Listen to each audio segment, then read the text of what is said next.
کون لوگ ہوتے ہیں؟ واقعی دنیا اور آخرت کی کامیابی اسی چیز میں ہے کہ انسان اپنے اللہ کی رضا کو تلاش کر کے اس کی جنت کا وارث بن جائے اور اس کی ناراضگی سے بچ کر جہنم کی آگ سے دور ہو جائے۔ وہ لوگ کیسے لوگ ہوتے ہیں؟ ایسے لوگ جن کو اللہ نے جہنم سے بچا کر جنت الفردوس کے سرٹیفکیٹ دنیا کی زندگیوں میں عطا کیے ہیں۔ ان کی سیرت اور کردار، ان کا ایمان اور اخلاق، ان کا کردار اور ان کا زندگی کا جینا اور دنیا سے جانا اب قیامت تک کے لیے اہل اسلام کے لیے مشعل راہ ہے۔ جن لوگوں کے ایمان کا تذکرہ اللہ نے خود فرمایا فَإِنْ آمَنُوا بِمِثْلِ مَا آمَنْتُمْ بِهِ فَقَدِ اهْتَدَوْا۔ یہ لوگ وہ لوگ ہیں جنہوں نے اس وقت کلمہ لا الہ الا اللہ پکارا تھا، اس وقت ایک اللہ کی وحدانیت کا اعلان کیا تھا۔ جب محمد الرسول اللہ صلی اللہ علیہ وآلہ وسلم نے صفا کی چوٹی پر کھڑے ہو کر اعلان کیا قولوا لا الہ الا اللہ تفلحوا تملک العرب والعجم۔ وہ وقت ایسا تھا کہ جب محمد الرسول اللہ نے رب کی وحدانیت کا اعلان کیا تو سکا چاچا سامنے کھڑا کہتا ہے تبّا لک یا محمد، اور پتھر اٹھا کر پیشانی پہ مارتا ہے۔ اللہ کی پیشانی سے خون نکل جاتا ہے، لیکن اس عالم میں جنہوں نے حضور کی آواز پر لبیک کہا اور زمین کے در و دیوار کو رب کی توحید سے اجاگر کر دیا، جنہوں نے زمین پر اللہ کی کبریائی کا زلزلہ مچا دیا، وہ محمد کے صحابہ تھے جنہوں نے ساتھ اقرار کیا کہ لا الہ الا اللہ۔ ان میں سے سب سے پہلا فرد وہ ابو بکر صدیق ہے۔ سنا صدیق کے گرانے پر بک بک کرنے والوں، ہمارے سینوں میں صدیق کی محبت موجود ہے۔ کوئی جو مرضی سمجھتا رہے، کوئی جو مرضی کہتا رہے، لیکن سن لو آج افسوس کی بات ہے کہ اہل ایمان، اہل سنت والجماعت کی افراد اور اس زمین پر بسنے والے اپنے آپ کو مومن کہنے والے لوگوں، کتنا ہمارا ضمیر میں کہوں میں مردہ ہو چکا ہے یا بے ایمان ہو چکا ہے، یا ایمان کے پر اتنا دل پر زنگ چڑھ چکا ہے کہ ہمارے سامنے صدیق کے گھرانے پر زبان درازی کی جائے، ہمارے کون سنتے رہے۔ تم سمجھ رہے ہو مجھے بھی کوئی پرواہ نہیں، حق کہنا ہمارا ایمان ہے، حق پر جیئیں گے، حق پر مریں گے، کمیوں کے باوجود، جناب خطاؤں کے باوجود محمد کے صحابہ پر کسی کو زبان نہیں کھولنے دیں گے۔ کیا سمجھتے ہو تمہارے سامنے صدیق کو برا بھلا کہا گیا، تمہارے دل نے جوش نہیں مارا، تمہیں غیرت نہیں آئی کہ یہ کون افراد ہیں جن پر تبرہ کیا جا رہا ہے، جن پر زبانیں کھولی جا رہی ہے۔ تم سمجھو کہ ہم برادری بچاتے رہیں گے، قبیلوں کی اتحاد کو بچاتے رہیں گے، قوم کی فکر کرتے رہیں گے، فسادات سے بچتے رہیں گے۔ یہ کون سے فساد بچنے کا طریقہ ہے؟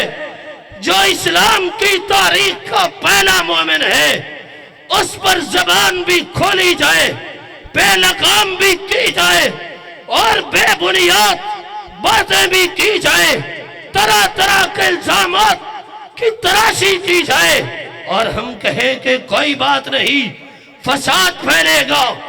امن رکھنے کی سب سے پہلی دلیل ہے کہ وہ شخص مومن ہے۔ من سلم المسلمون من لسانہ ویدہ، جس کی زبان اور ہاتھ سے مومن کی عزت، اخلاق، کردار، مقام، شان اور شوکت محفوظ رہے۔ لیکن جو سب سے پہلا مومن اگر ان بکواس کرنے والوں کی زبان سے وہ محفوظ نہیں تو وہ کس امن کے حقدار ہے، کس جناب امن کی فضا کے حقدار ہے؟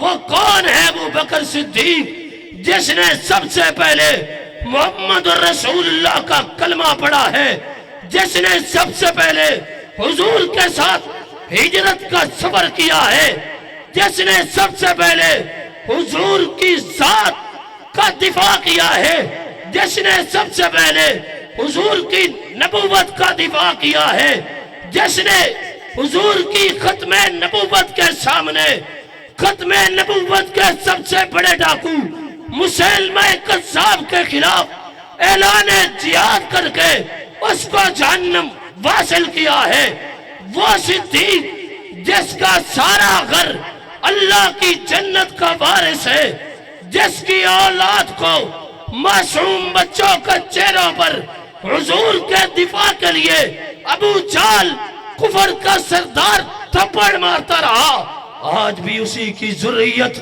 صدیق کو بھونک رہی ہے۔ سن لو، ان زبانوں کو نکال لیں گے۔ صدیق اللہ کی جنت کا وارث ہے، اور جو صدیق کو گالی دے رہا ہے وہ سن لے، لوئینو فی الدنیا والآخرہ، اس پر دنیا میں بھی لعنت برس رہی ہے اور قیامت کے دن بھی لعنت کا مستحق ہوگا۔ ہم کسی ذلیل کو یہ جرت نہیں دیں گے، اور آج کے بعد اس سرزمین پر جو بھی صحابہ کے دشمن ہے وہ کان کھول کر سن لے، میں اپنی قیادت کی موجودگی میں کہہ رہا ہوں، آج کے بعد کسی کا تبرہ اشارہ میں ہو یا کنایوں میں ہو نہیں برداشت کیا جائے گا، اور اس کو روکا بھی جائے گا اور ٹوکا بھی جائے گا۔ انشاءاللہ تعالی جو مومن ہے وہ صدیق کے ایمان کا وارث ہے، وہ ماں عائشہ کا بیٹا ہے، وہ اپنی ماں کے لیے جیے گا اور مرے گا۔ محمد کے صحابہ کا ایمان وہ قیامت تک کے مسلمانوں کے لیے مشعل راہ ہے، اس کے بغیر کامیابی نہیں۔ یہ ایمان کا حصہ ہے، یہ جوش نہیں، یہ جذبہ نہیں، یہ کوئی اور تماشا نہیں۔ سن لو، صحابہ کا دفاع کرنا قرآن کا دفاع ہے، صحابہ کا دفاع اسلام کا دفاع ہے، صحابہ کا دفاع محمد کے دین کا دفاع ہے، صحابہ کے دفاع حضور اقدس کی رسالت کا دفاع ہے، صحابہ کا دفاع اللہ کی توحید، کبریائی، وحدانیت کا دفاع ہے۔ اسی لیے ہم اسی پر جیئیں گے، اسی پر مریں گے، اور آپ سے ہم کلام ہوتے ہیں۔ شہزادہ اہل حدیث، داعی توحید سنت، داعی کتاب سنت، مقرر اسلام، مقرر شرعی بیان، خطیب اسلام، مبلغ اسلام، قائد اہل حدیث، امیر مرکزی جمعیت اہل حدیث ضلع جنگ، حضرت مولانا حافظ ثاقب سرور ثاقب صاحب حافظہ اللہ تعالی تشریف لائے ہیں آپ کے پاس، اور انشاءاللہ خطاب فرمائیں گے۔ تمام احباب اپنے امیر صاحب کا استقبال کیجئے اور نعروں کی گونج میں، تاکہ یہ ثبوت دیجئے کہ ہم آپ کی قیادت میں مسلک اہل حدیث کے لیے، قرآن و سنت کے نفاذ کے لیے انشاءاللہ ہر قدم اٹھانے کے لیے تیار ہیں۔ نعرہ تکبیر! پوری محبت کے ساتھ، پوری جرت کے ساتھ اپنے اللہ کی کبریائی کا نام بلند کریں اور اپنے امیر محترم کے ساتھ محبت کا ثبوت دے۔ نعرہ تکبیر! قرآن و سنت، توحید و سنت، مسلک حق، مسلک اہل حدیث، علماء اہل حدیث، عظمت صحابہ، صداقت ابو بکر، صداقت ابو بکر، عدالت عمر فاروق، سخاوت عثمان غنی،